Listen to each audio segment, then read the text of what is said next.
بسم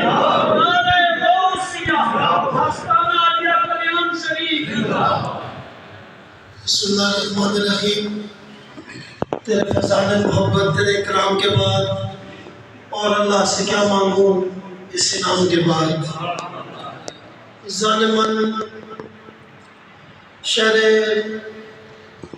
بغداد کے ذروں کو آنکھوں میں بسا کر حضرت دیوان حضوری نے بشردور کو وہ مقام دے دیا کہ بڑے بڑے فقہ محدث اولیاء کی جماعتیں جب یہاں سے گزری تو انہوں نے اپنے عالم رویا میں بھی اور جاگتی آنکھوں سے بھی جب اس دھرتی کو دیکھا تو بغداد کی خوشبو کو محسوس کیا، اور ہماری خوش بختی کی ہر سال زیب سجادہ حضرت پیر اخلاق شاہ جی جس محبت سے سرپرستی فرماتے ہیں، اور میرے ہمدم دوست جس کی وجہ سے محبت پہلے بھی یہ رشتہ آستانہ موجود تھا، لیکن پیر عرفان شاہ جی جس پیار اور خلوص سے اس محفل کا تذکرہ رہتا ہے اور ان کی دعوت ہوتی ہے، اللہ تعالیٰ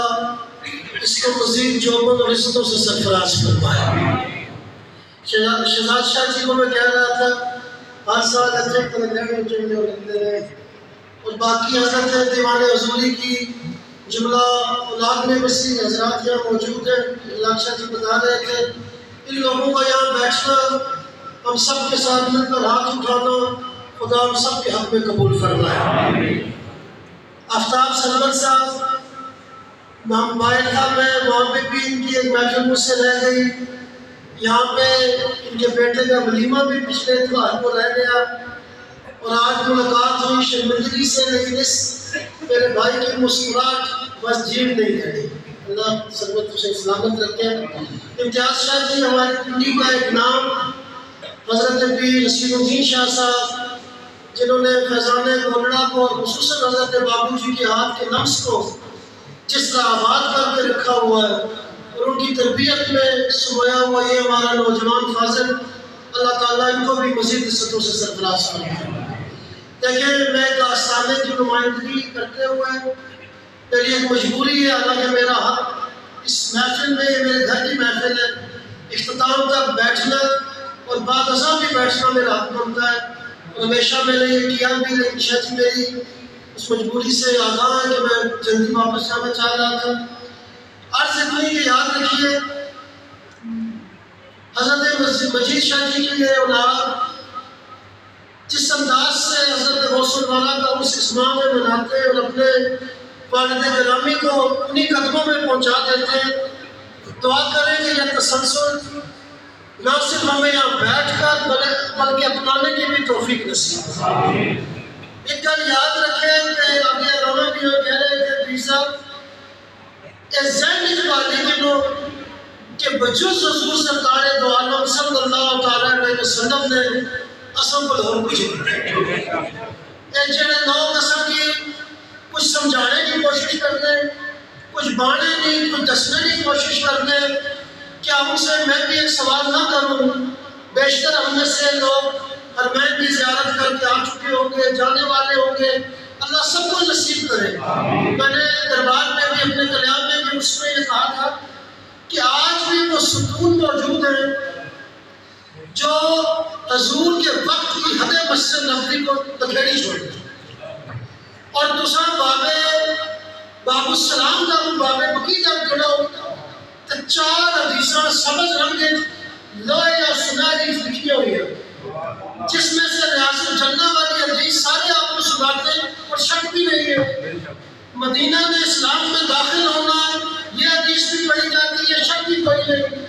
ایک حدیث اسے اور بھی لکھی ہوئی وہ حضرت دیوان بھی نظر کرنا، میں دوسری سماعتہ بھی نظر کرنا ہوں، یہ حدیث آج بھی وہاں لکھی ہوئی ہے، میں محمد وہ ہوں جس کو میری امت کے کبیرہ گناہوں پر بھی شفاعت کا اذن دے دیا گیا۔ یعنی اصل اسے ایسے دن لائی ہوئی کہ اس کو تک بھی نہیں، اصل اسے ایسے دن لائی ہوئی کہ اس کی سمجھ کچھ نہیں، اصل اسے ایسے دن لائی ہوئی جڑا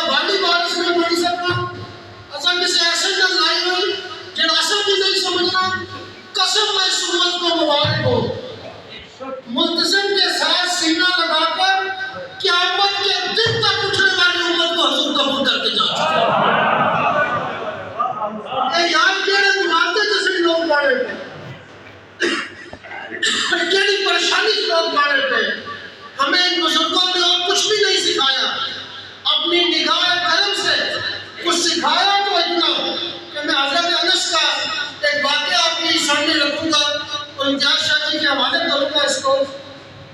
آپ کہتے ہیں حضور کے ایک مدت تک وضو جوتی سیدھا کرنا حضرت انس کی ڈیوٹیوں میں سے ڈیوٹی رہی ہے، اور ان کو کچھ ساتھی ملنے کے لیے گئے بعد از وصال نبی صلی اللہ علیہ وسلم. جب گئے تو انہوں نے کہا میں تمہیں کچھ دکھاؤں نا. انہوں نے کہا کچھ بتائیے بھی اور کچھ دکھائیے، حضور کے وقت میں لے جائیے ہمیں. انہوں نے اپنی گفتار سے حضور کے وقت میں ان کو پہنچایا. سب کی آنکھیں نم ہو گئی. بعد ازاں اٹھے ایک میلا کپڑا، میلا کچیلا کپڑا لے کر آئے تو کہنے لگے پتہ ہے یہ صاف کیسے ہوتا ہے؟ تو انہوں نے آخیا دھوو تو صاف ہو رہا، صابن صرف لاؤ تو صاف ہو رہا. انہوں نے کہا نہیں. انہوں نے وہ کپڑا اٹھایا چلتے ہوئے تندور پہ ڈال دیا. کونڈی کا وہ کپڑا باہر کٹیا تو کپڑا پکڑا سا پیا جس نے اپنی توانائی دوبارہ آ گیا. انہوں نے کہا یا حضرت اے انس کپڑا تو چلنے والی چیز ہے، یہ بچ کیسے گیا، یہ کیا تو نے کر دیا؟ تو پتہ حضرت انس کیا کیا؟ قسم ہے رب کعبہ کی یہ وہ کپڑا ہے جس سے حضور اپنے ہاتھوں کو پوجا کرتے تھے، جس سے اپنے ہاتھوں کو پوجا کرتے تھے. اور دیوان حضوری نے قدمہ بہنے والے ایک سوالہ نے جواب دیا ہے جن ہاتھوں میں